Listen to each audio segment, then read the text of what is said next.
the Typha Dam located in Kano, the Chalawa Dam also in Kano, the Hadejia Barrage.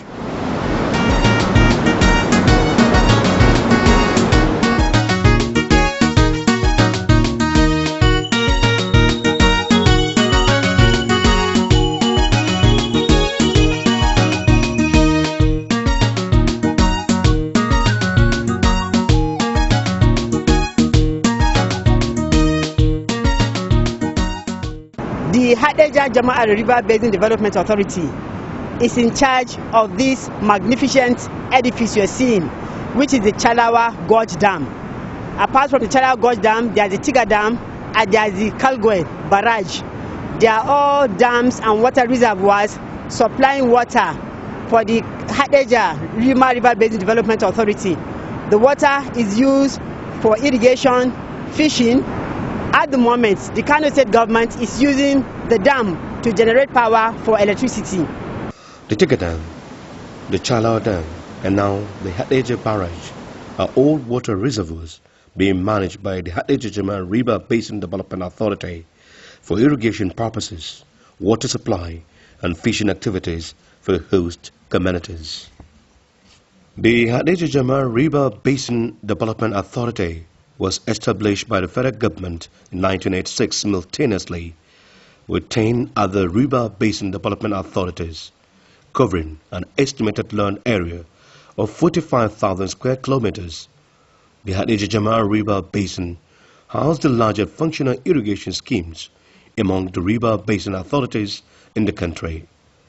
These irrigation schemes are located in Kano, Jigawa and Bauchi states. In all, the schemes have a potential for development of irrigation farming for 212,000 hectares within the Hadejia and Jama rivers valleys. The basin operates 4 dams, reservoirs, and a total of 6 irrigation projects located within 3 catchment states of Kano, Jigawa and Bauchi. The Hadejia Valley project, which largely draws its strength from the Hadejia or Kalgwe Barrage, is one of such projects located in Hadejia, located within Auyo, Kaugama, Miga, Kefinhausa and Hadejia local governments. The Hadejia Valley Irrigation Project supports crops production, livestock and fisheries in the Mallee farming communities inhabiting the area.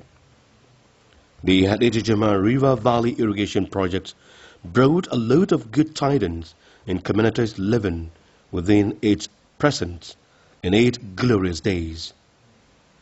In addition to the thousands of hectares of irrigable land for wet and dry season farming opportunities, the river tributaries and floodplains had also provided the communities rich fishing resources which yielded handsome incomes and met the protein needs of a cross-sections of Nigerians. In the 1990s, the Hadejia Group wetlands contributed 6% of Nigeria's inland fish sales. The contribution now is 0.6%. This is 1/10 of its former value. Some 6,000 households are benefiting from an all-year-round employment. Annual crop output is estimated at 81,900 metric tons of assorted foods and cash crops. At the peak of its operation, farmers and fishermen in the Hadejia River Valley projects lived comfortably from proceeds of their tills and toils. Today, their stories have changed. Their lives have taken turns for worse. They grieve and lament over the past glorious era from the vast, lush, fertile lands from which they produced vast amount of food and cash crops and sold tons of smoked and fresh fish for inland export. The loss of farmlands to Typha and floods is not only felt by farmers. Pastoralists are losing the essence of their existence. Livestock's production, grazing lands have continued to shrink in size and fodder. That life of abundance and comfort is no longer possible. Only portions of the land are now available for cultivation. The land is taken over by what appeared previously as isolated cases of a mild green grass that was first spotted about 30 years ago. Today, this green grass, the Typha grass, has gradually taken over most of these vast, lush, fertile wetlands in the Hadejama River Valley project. Senator Muhammad Ubali Shitu, Senator representing Jigawa North East constituency, is passionate about curbing the menace of the Typha grass. One, we lose farmland. Two, you cannot fish in such area because it provides a convenient hiding place for the fish. Sadly, pastoralists no longer have land to graze animals. This is why you have continuous clash between farmers and the pastoralists. And lastly, the Typha goes with a very dangerous thing. You have a lot of big snakes and even quilla bats. Managing Director, Hadejama River Basin Development Authority, Masood El Jibrin Dogwa, gives a graphic picture of the Typha infestation. The issue of Typha across the Hadejama River Basin Development Authority is a great concern to us. It is a grass that is making us uncomfortable. It is a grass that is making even the farmers within the lands. When you talk about the lands, we are talking about the 22,000 hectares in Kano Irrigation River Project and the 40,000 hectares in Hadeja irrigation scheme. This Typha issue is just like a devil grass. You see it today, by tomorrow, when you go back, you see somewhere, somehow being developed again. So it is something that has been taken by the wind, more especially the seeds, the seedlings. The Typha does not manifest alone. It brings along with it queller birds and water rodents like snakes and crocodiles. By its density, the devil swamp provides conducive environment for breeding and habitation of queller birds, the farmers' nightmares. Queller birds are known to wipe out entire farms within minutes of visitation. Snakes and crocodiles, sometimes brought by foods, find the Typha-infested wetlands ideal for living. Mosquitoes here, which are a special breed, also find the Typha wetlands ideal for breeding. Hadeja has a reputation in Jigawa State for mosquitoes infestation. The siltation or blockage of the channels at most outlets of the Hadejama River is also other major factor to blame for the change in fortunes of the once proud inhabitants of these marshy fertile lands, who can no longer hold their heads high in public. The siltation or blockage of the rivers by mud and the Typha has compelled the main river Hadeja, which flows into the Lake Chad, to divert from its original course, though breaching out and wasting the water. This is repeatedly caused flooding by farmlands and houses. Hundreds of riverbank settler communities have been displaced by the menace of the floods and Typha. The fishing and farming communities in Guru Town riverbanks suffered several relocation from flood displacements. Senator Muhammad Ubali Shitu throws more light on the situation. And the issue, you can see all this farmland submerged in water. And the issue is people have no means of employment. People rely on farming and fishing. And with this type of grass and with this water spreading, taking over farmlands, it's impossible for people to survive. So we are urging on the government to come to our aid and assist people in ensuring that this problem is solved. 3 out of the 4 channels of River Hadeja are currently blocked. And therefore, water has taken over virtually all the farming lands. People are left scavenging. We want the government to come to our aid and assist our people. And by the way you can see now, it takes you 3-4 hours to drive in water. And this land is originally meant to be farmland. Even the fishing activity is impossible. Look at Typha everywhere. With this Typha, you cannot fish, you cannot farm. That's the difficulty. So we are calling on the federal government to come to our aid and assist us in dredging River Hadeja and ensuring that water moves down stream to Lake Chad.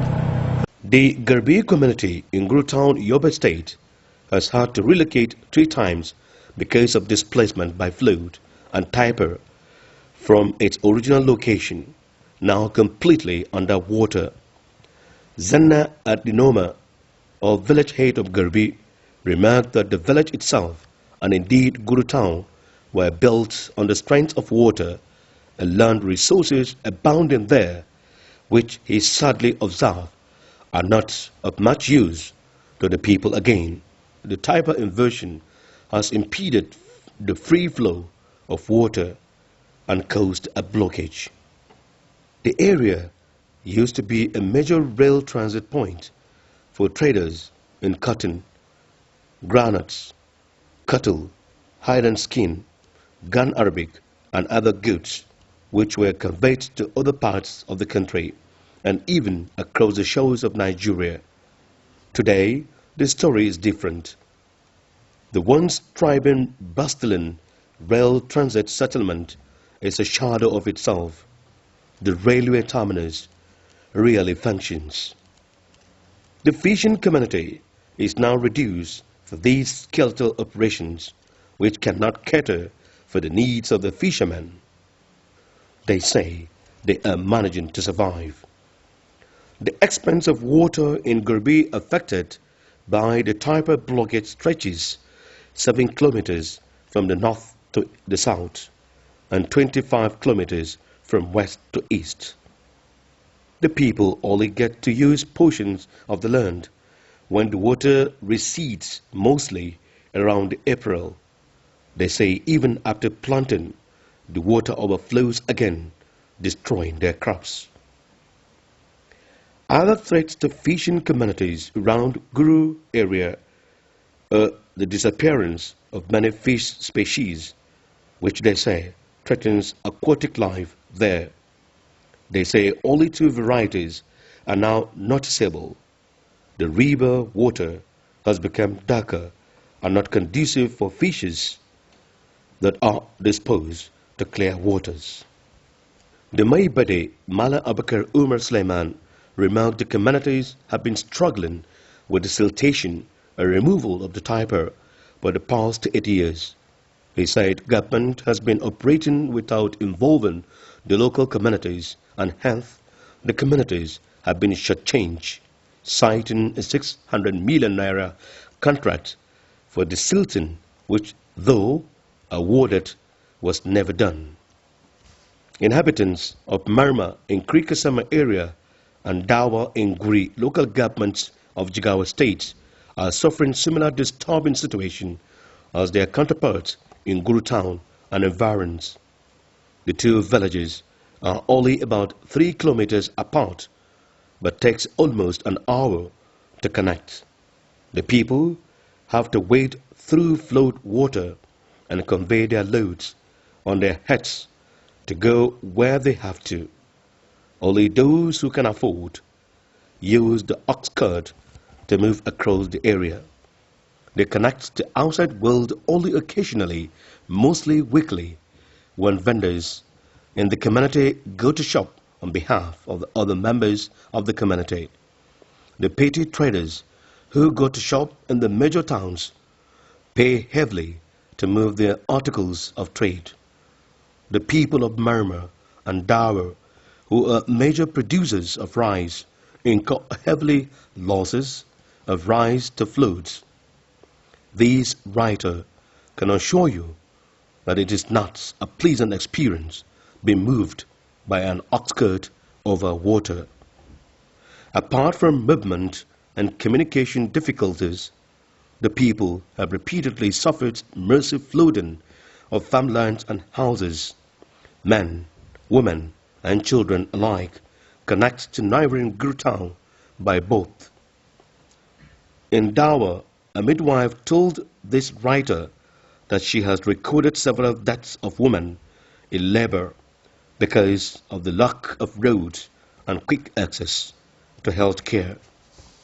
The plight of the people of Marma, Dawa in Jigawa State, and Guru in Yobe State reflects the circumstances of thousands of other people living in the Hadeja Jama'ara River Valley project who are at their wits' end on how to tackle once and for all the recurring issue of siltation and Typha. It has led to the waste of vast expanse of marshy fertile land running to thousands of hectares and water excellent for fishing and farming.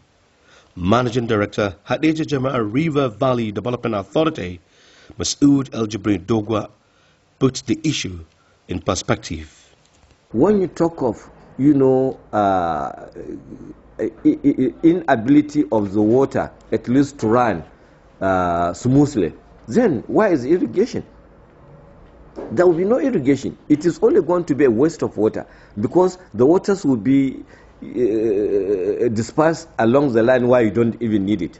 So the removal of Typha is a must. It's not even, I'm not even saying it is a must.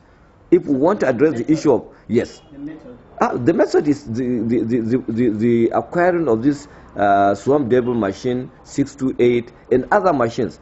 Now, I want to assure you that at least we have been sending people outside to see how things are done somewhere. The colossal waste of land and water resources in the Hadeja Jama'a River Basin can only be reversed with removal of the swamp devil, the Typha grass, and the silting of the 3 main canals. The Typha can only be removed with a machine, the swamp devil, which uproots and evacuates the grass. Managing Director, Hadeja Jama'a River Basin Development Authority, explains how the swamp devil works. One machine is called swamp devil machine. The second one is 628, that they are working, together. One to cut the grass, the other one to remove from the seeds. So I think our basic problem there is it is not too fast. It is working within the parameter of square meter. For now, these 2 measures are the most potent control mechanism by which the spate of flooding of farmlands and houses, unemployment and idleness, queller birds inversion, a loss of aquatic life and the fish species can be addressed. The Typha reproduces by vegetative means. It is easily aided by wind and water and therefore multiplies dramatically, rapidly. It characteristically dominates and eliminates other plant species once it makes an appearance. It frequently not only takes over by its dense growth, but also blocks the water's surface by its density. It provides hiding place for dangerous reptiles and resting places for queller birds. The farmer's nightmares. Professor Muhammad Awal, Provost Bilyamin Osman College of Agriculture, Hadeja, is an agronomist. In our study, we quantified some of those, we came up with communities whose farmlands, both upland and lowlands, have been completely taken over. Some as a direct consequence of Typha, some as an indirect consequence of Typha. Because in some communities, it is not really the devastation of Typha, but the presence of Typha in some communities or neighboring communities has served as a host to birds, particularly the quelea birds. And these quelea birds now devastate their staples, devastate their crops. And that in some communities you may not see the water, you may not see the Typha, but neighboring communities are serving as a host for some of these birds, and these birds migrate and destroy their farmlands. And there are some communities whose lowlands have been taken over completely by water, some communities where, as I said, both upland and lowlands have been taken over. And there are communities that are barely able to survive. In fact some communities have been displaced. The Typha has triggered a blockage of the water canals, which were also poorly constructed with mud instead of concrete. The way forward is a concerted integrated approach by government, donor partners, states and local governments, and even concerned communities to be involved in wiping the swamp devil, the Typha grass. It behoves, government at all levels, the state, the federal level in particular, because since this river transcends a number of states, right from Kano, Jigawa to Yobe, Borno and down to Lake Chad, there is serious need for federal government intervention. Of course, at various levels, the communities and the states are doing, or making some efforts, but that is not enough.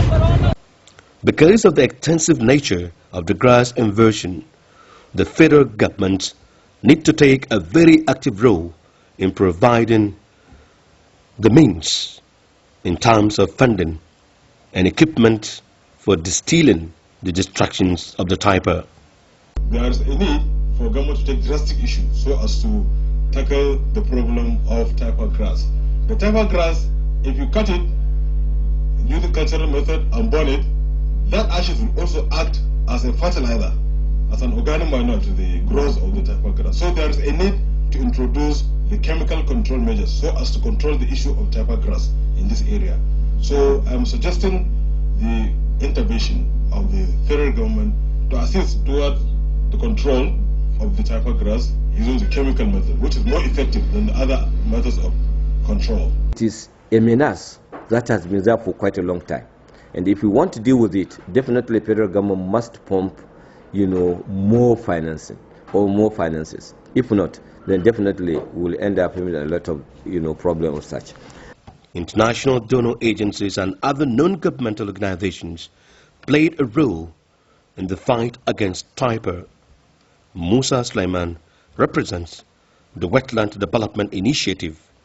He works with international donor agencies. You can see here, over 200 hectares of land has been colonized by this weed.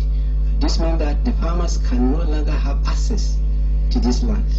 Well, what they will do, most of them migrate. It's not only the crop farmers, even the pastoralists, the fishermen, they also have strongly stopped or devastated their activities. Pastoralists, we were told in the course of the survey that from Guri to Kirkasama, from Gishinao to Guri, there used to be about 500 herdmen, but now hardly get 50. Not only their number, even their reproductive capacity of their animals greatly reduced. The fishermen also, Typha has devastated their activities. We interviewed some fishermen at Guri, Kirkasama and Kabak. One fisherman told us that before he used to harvest about 3 to 5 daros in a day. But, a basin. And this basin used to sell it about 3 to 5,000. But now he can hardly get one. And the quality of the fish is very small.